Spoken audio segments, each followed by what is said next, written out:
Thank you.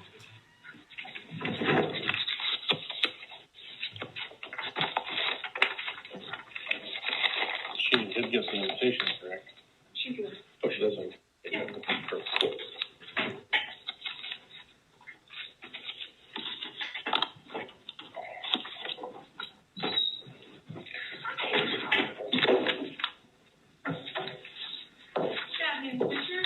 Good afternoon. Good afternoon. Good morning. Good morning. Actually, yeah. It is going by pretty quickly, though, I'll tell you.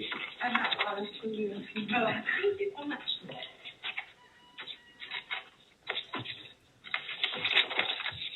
You were right on schedule. I apologize, I had to run back and grab my mask because I forgot it when I got out of the car. Well, I forgot mine too, and I had this laying in the seat, so fortunately I keep plenty of handkerchiefs for it. We're scheduled to start 11:15, but that's a couple minutes down the road, and I'd like to just give you the opportunity to introduce yourself. Okay. And by the way, we're on Zoom, of course, and we also have AV capture, which we're being videoed. Unfortunately, it's back of your head, but we're the only one. Okay. Ask Kit back there, he'll tell you. Or maybe he won't. He's giving the thumbs up, so I think you're good. Yeah, he says, okay, thumbs up.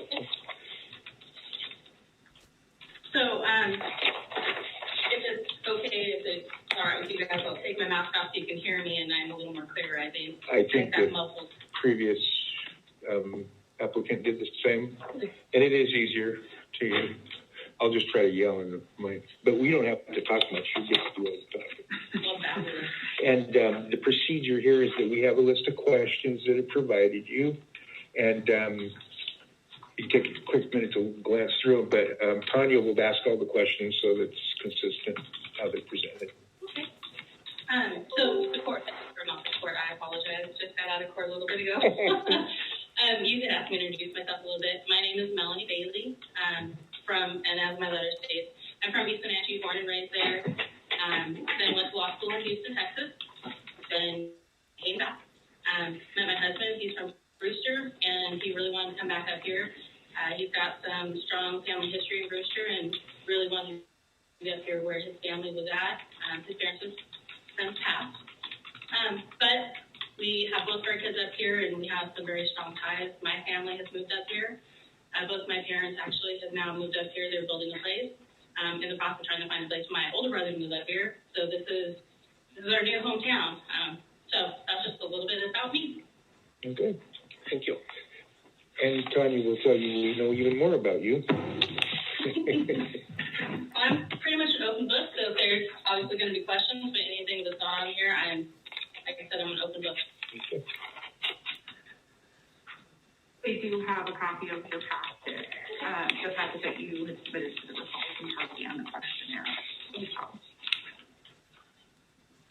We have reviewed your applications and supporting materials to include the questions you completed for the Republican Party. Please describe what you believe to be the key qualities for this position and how your experience has prepared you for this appointment. So the key qualities that I think are going to be very important for this position is not just your legal experience and your ability to try trials, but your leadership ability. Your ability to help mentor new attorneys when they come into the office, your ability to manage staff, to manage an office, to work with other individuals. I've said this before, but you're not a one-man island up there. You need to make sure that you have an open door, open communication with everybody, and have those conversations. I'm not going to know everything, but that's why you have people on your team who do and who will help you.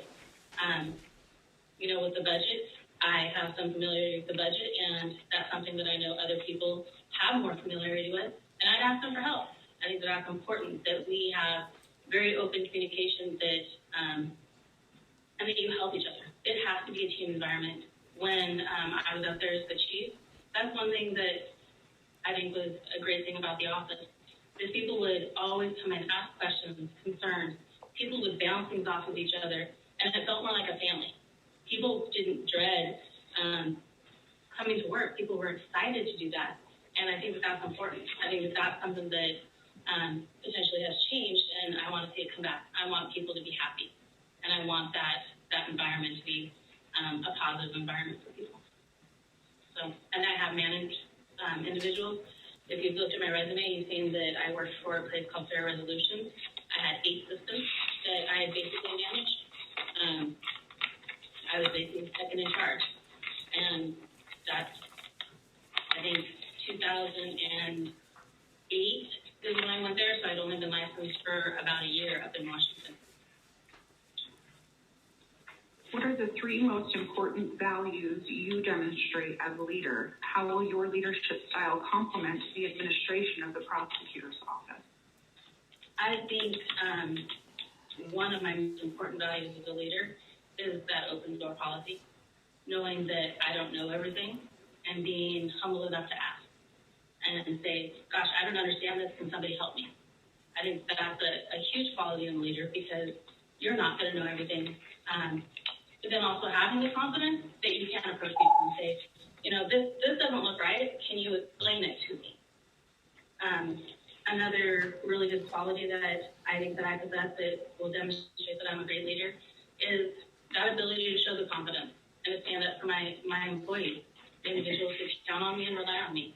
And I think that that's another big piece that you have to have. People don't call and yell at the staff. You got a problem? Call and yell at me. I'm the one who's going to take that, not my staff. I don't think that's appropriate. And I've been that way through my entire practice. It's a very commonly known around with the assistants that if there's a problem, step on back there, bring me forward. If it's somebody who popped into the office who wants to yell and scream, that's not what you're there for. That's what I'm there for. So come get me. A third quality that I think I have is I have the knowledge to run the office. I have the ability to try cases, to do it fairly. But I also know that you have to temper it with justice and that you have to look at each case individually and see where we're at, see what we need to do. And hopefully, if there's a potential resolution that's amicable to both parties, fabulous. If not, that's fine. But you need to try the case in a fair and professional manner and be professional during the process. One of the jobs of a leader is to help an organization articulate its values, purpose, and direction. Describe how you have helped your organization define a vision and where it is and where it's going. So right now I'm in my own private practice. So as far as defining for my current organization, defining a mission and where it is and where it's going, my mission is to treat each of my clients with proper respect and to show each individual that they matter. Doesn't matter if you're as simple as a driving license suspended third, or if you're one of the people who's charged with an assault, it's assault 1 or a Class A felony. You treat everybody with respect, and that's what I think is a proper mission, is to make sure that each client knows that they're an individual and that you care about each of their needs. Where do I see it going? Well, I'd like to do in the prosecutor's office, but if I stayed in private practice, I would hope that my practice would grow. And I'd hope that I'd become known as one of the public defense attorneys here in town that you're going to get a good shot with, that you're going to have somebody who's going to treat you slightly, respectfully, no matter who you are, or if you're in jail or out of custody. What experience do you have in office management? What experience do you have in managing budget? So I've touched a little bit on my office management experience. Obviously, I was the chief up there for a little over a year. It was under Brandon, and part of it was under Aaron Noma. And I feel that I did a really good job with helping make sure that I managed office. If there's staff concerns, attorney concerns, I myself took it upon me to do kind of a training that I have. I have a multi-sheet training that I do with each individual district court attorney when they come in. I think that it kind of helps them hit the ground running, get them familiar with different areas, different aspects. And then as far as budgets, I was brought into meetings with Brandon and with Aaron when we had Shauna up there, and we went through the budget together so that I would understand what we're looking at budget-wise, what the line items for each thing were, how much we paid for JustWare. Didn't know that was a program we paid for every year until I looked at the budget. Talked about where attorney salaries are at, where things are spent, and how they are spent. So while I don't have as much knowledge as maybe some other people do, it's something that I'm quick to learn on, and it's something I know that we have individuals in the office who can help me learn. Describe your style of supervising staff and subordinates. Give us an example of an incident where that style worked well. So, I like the open door policy where if somebody has a problem, just come in and talk about it. I mean, if you have a problem with another individual and it's not something you think you can approach that individual about, that's fine, come in and talk to me. Let's see what we can do to resolve the problem. I don't think that it's appropriate to lay blame on any one individual because there's a lot of different personalities you're working with. And that's something you have to keep in mind because all the different personalities are going to play differently.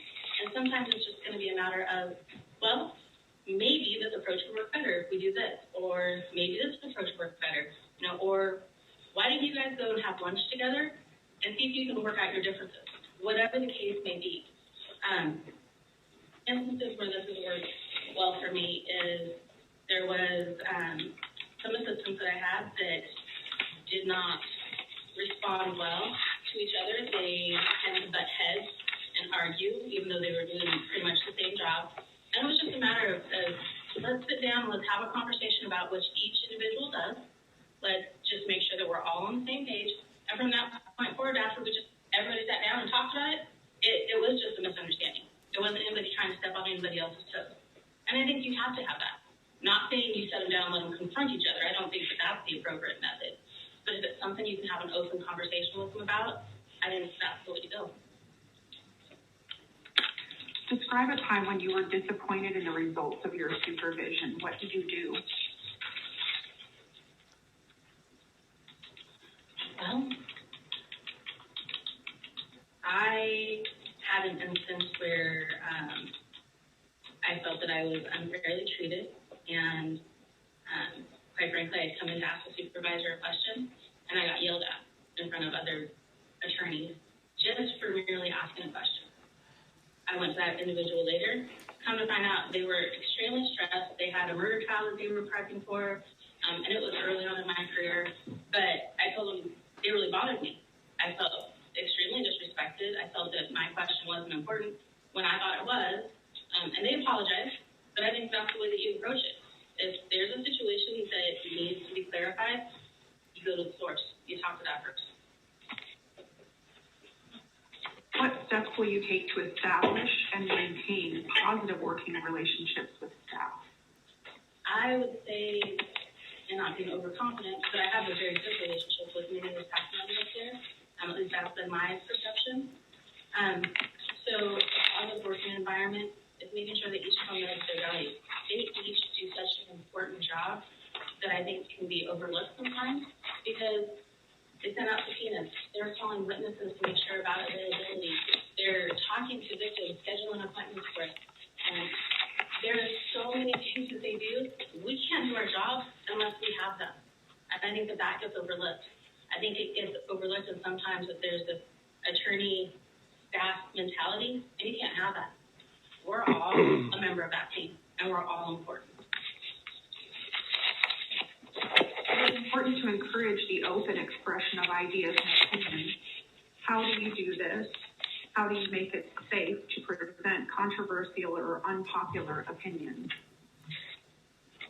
By making sure everybody knows that their opinion is valued. There's not always going to be agreement in the office with everybody, and that needs to be understood. And we can disagree respectfully. Quite frankly, everybody's adult, and there has been a mentality, I think, that has come forward, especially as of late, where if you don't agree with somebody, all of a sudden you hate that person. That's not the adult way to handle things, and I don't agree with that way. I think that everybody needs to understand everybody's going to have an opinion, and we need to talk about them. You don't have to agree with them, but you need to show the proper respect because they would do the same to you regarding your opinion. And I think that's the way that you approach it. You don't badmouth somebody, you don't make fun of them. It's their opinion, and try to understand it from their point of view, even if you don't agree. Working cooperatively with someone who did not share the same ideas as you can be difficult at times. How do you effectively achieve the objective? Well, you discuss with them first what it is. I'll give an example. There was an issue with restitution that was basically said that we weren't going to do any more collecting of restitution or actively trying to do that. Another individual in the office and I did some research, and we took it to the supervisor and said, this is why we don't think that that's appropriate. Here's the RCW, here's the case law. Here's why we don't think it's appropriate. These are our opinions. Come to find out that that person then agrees with this, while they were unhappy about it, I still think that that's the way that you go. That you have the information to back you up, and you go to that person and say, here's my opinion, here's why. And they can still say no, and they can still disagree, but at least you've made it known so that they understand where you came from. Do you have a plan for working with law enforcement agencies in Okanagan County in regards to providing legal updates and cooperation between offices? Quite frankly, I do. In the event that I was appointed, I do have a very good working relationship with Sheriff Holly. And I would just basically kind of start there. I went to chief meetings with Washington State Patrol, and that is a meeting that we used to have. They haven't had it since COVID, but it's where all the chiefs would go and meet and discuss issues, concerns. I would hope that when there's case updates, that Sheriff Holly would be interested in allowing us to come up and give, case law updates on this is what's changed, this is what's new, and allow us to do some trainings like that. I think that's something that's been missing. I think there needs to also be an open door policy with the court, at least to discuss things like, can we expand drug court? Can we expand UI court? Things like that. I think that it's just about making those relationships, being the one who reaches out and says, let's talk. How do you propose to work with neighboring counties and your counterparts from other agencies? Well, quite frankly, that's one of those things where you gotta introduce yourself. It can be kind of a cold call where you just call them up and say, hi, my name is Melanie. I'm the new prosecutor here. I just wanted to reach out and touch base with you. I think that I'm fortunate enough that I already know Douglas County, I already know Schneid County. And while I don't have any kind of personal relationship with the Perry County prosecutor, I think I've emailed with her briefly, but it's just a matter of introducing yourself.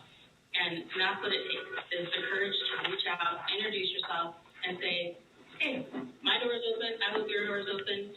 Hope we can talk about ideas, concerns. Our counties touch. Sometimes we're going to have cases that overlap. How do you manage to work with people whom you are not comfortable with? What do you do in that situation? Well, one of those situations is you just do it. You don't know what else to say other than you just do it. There's a ton of different personalities out there, and you're not going to like everybody. And you just do it. You be the bigger person, and even if they don't like you, that's okay. You put that smile on your face, and you tell them what kind of are. What is the most useful criticism you have ever received, and the most useful criticism. The most useful criticism I received was when I was in a trial, and it was actually up here. Brandon, and I knew I had messed up, but Brandon Platter was the prosecutor, and it was, I think, my first trial here in Okanagan County. And I walked around the wrong side of the table, and while that sounds kind of odd, like how is that not useful criticism, it was because it made me stop and take a step back and look at things like, don't click my pen, put it down. When you get up, walk around. For whatever reason, I walked on the other end because I was nervous. It made me stop and realize I was letting my nerves get the best of me and not to do that. And he and I had a long conversation about that trial and other areas, and I think that you have to have that. There's constructive criticism, and then there's criticism that's just there to try to tear you down, and that's not what it was. It was constructive criticism, even if I didn't want to hear it. So I was like, I already knew I did that. Yes, but you did it because of this. You're right, I did. And so I think that you have to roll with those things and understand where it's coming from. It's coming from somebody trying to help you and improve your skills, not tear you down. The most useful criticism I think that I have given attorneys. Take a breath. Like, read your evidence rules.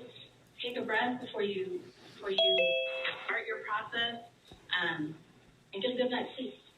I think that sometimes new attorneys forget that, and I think that is useful for them to understand. Or another criticism I had to give that I think was actually very well received was, you gotta comb your hair before trial? could you do that? Because when the jury sees you, that's what they're looking at. They're looking at you. You represent the community. And you show up and you're disheveled, they recognize that, and they're curious. I understand it was because you were running late, you had stayed up too late the night before, you were just stressed out. Take a breath. Take a breath. Know it's going to be okay. So. Describe the process or methodology that you use when making decisions. I am somebody who talks out decisions. I have somebody in the prosecutor's office who I feel that does a very good job with her and I discussing things, and she would be the person I would choose as my chief if I have a position, because we have that ability to both come up with different ideas, but we think in a lot of the same lines. But she also thinks of things that I don't think of, and I think of things she doesn't. And so I think that having that open communication with a trusted management staff is how you make decisions. You have to, one, know the rules, know the constraints of your decision, what you can and can't do, but then have that open dialogue so that you're thinking of all the pros and cons and realize this decision this is why I made it. And those, I don't think that you need to do knee-jerk decisions. I don't think that those ever turn out very well. I think it's something you have to think about, you have to ponder, you have to discuss. And then that's how you come up with the proper decision. What was the most difficult professional decision you've had to make? Why was it difficult? And how did you go about making your decision?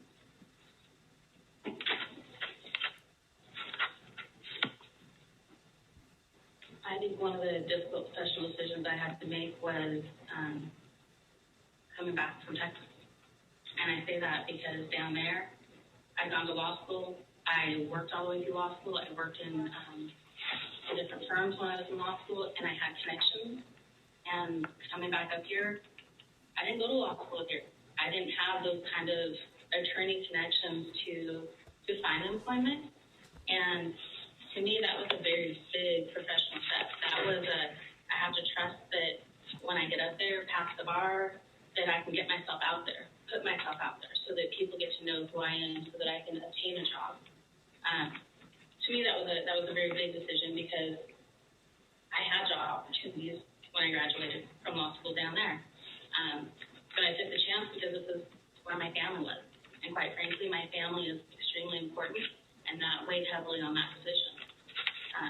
So I think that was probably one of the most difficult decisions that I made. I did go back and take a bar down in Texas because there was a part of me that thought, maybe I go back down. Maybe I go and do that. But I knew I'd made the right decision and stayed. There will be times when you will be placed under extreme pressure on the job. Explain how you will handle such pressures. Well, the way I am when it comes to stress is you put your nose to the grindstone, you just roll up your sleeves and get it done. Complaining about it's not going to help. You just go get it done. And I am an individual who I don't like being yelled at. I don't think yelling at people in the workplace is an appropriate way. I know some people respond that way when they're under stress, that they bark at people, so to speak, and that's not me. I'm a kind of a laugh. That's what I do. when I get under stress, it's like, well, let's get this done, and then you have an interruption. It's like, what can I do to help you? And you just deal with it. You know, you don't make somebody feel unwanted, and there's going to be stress. There's a lot of stress. But I think that the way that I respond to it is just put a smile on my face. No, I'm going to get it done. It's just going to take a little longer. What actions have you taken in the last year to maintain your technical competence in the operation of your practice?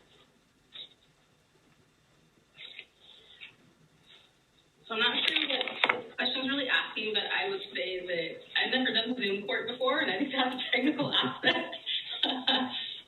So I had to learn how to do that. That was a big thing. So I actually have 2 laptops now. And the reason why is because one of them I can sign with my finger on, and the other one I can't. But I think that you have to be able to evolve and change with different things and different times. For instance, district court does Zoom, Superior Court kind of does Zoom, sort of, in a roundabout way. But you have to keep on top of that and know when things need to change and see what you can do to help with that change. Changing technologies can be very difficult for people. As far as maintaining other kind of competence in operating my practice, I make sure that I read case law updates when they come out. You can sign up through Washington Court and receive notifications via email for all published, unpublished for both Division 1, 2, 3, Supreme Court. And I think that's really important. I'm trying to make sure that you're up on all of that. I actually have a unlimited CLE process that I have signed up for that I pay for. To me, that's important because you can go in and choose which different CLEs are updates that you want to learn about. I like doing those kinds of things. I like making sure that I know what's going on and making sure I'm on top of it. I don't want to be that person caught in court with my pants down because I didn't know the recent case law. What do you do to support your professional development? Again, I think that I kind of answered that, but that's what I do. Is I try to make sure that I stay up to speed on things. It can be overwhelming at times because there are times that you get a whole bunch of decisions that came out, and you go through them, you read them. There's Cliff Note versions that WAPA puts out, as well as the Defense Association also puts out. You can read those and see, oh, that's an issue I have coming up, and go and read that case more in depth when you don't have time to read the whole case. I think that those kinds of things are extremely helpful because things are going to slip through the cracks sometimes, and sometimes you're not going to have as much time as you want. And so when you read those Cliff Note version type things, it helps, and you can pick and choose. So I think that I'm able to do that really well.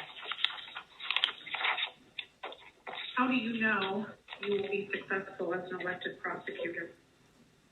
Because I work hard and I respect others.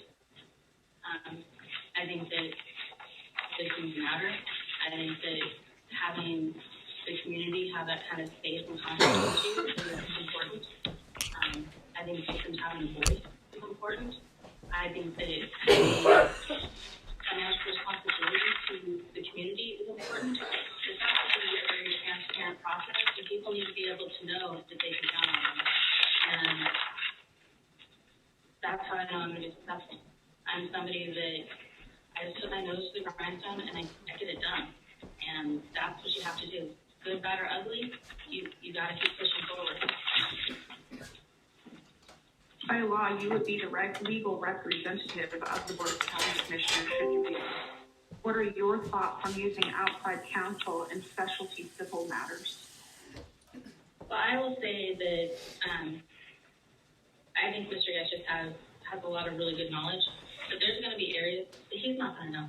There's areas that unless you practice in that field, you're not going to know all the nuances, the ins and outs.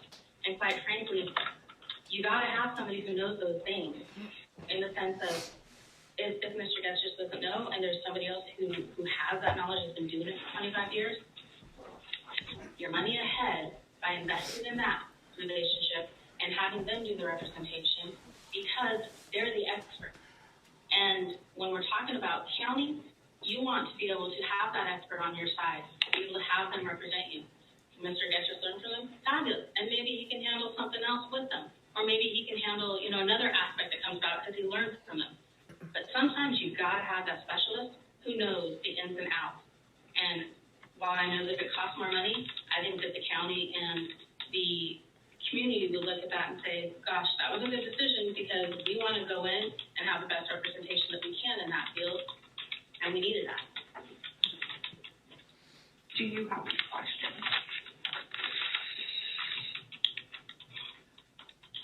Not really. I can't think of any that I have. So I know that this morning, they had let, Mr. Stevens know that they were hoping to have a decision, made in an open public meeting at 1:30.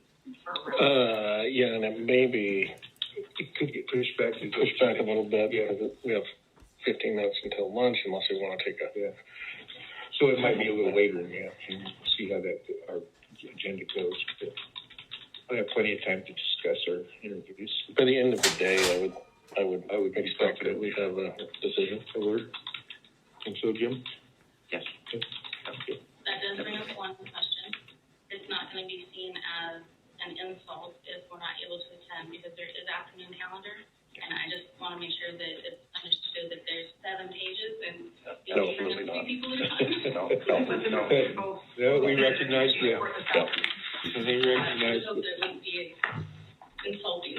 No, not at all. that you'd have to reserve your whole day, maybe your whole week. That's right. Yeah, exactly. Yeah, well, thank you very much. Thanks, Melanie. Thank you guys' time. Yep.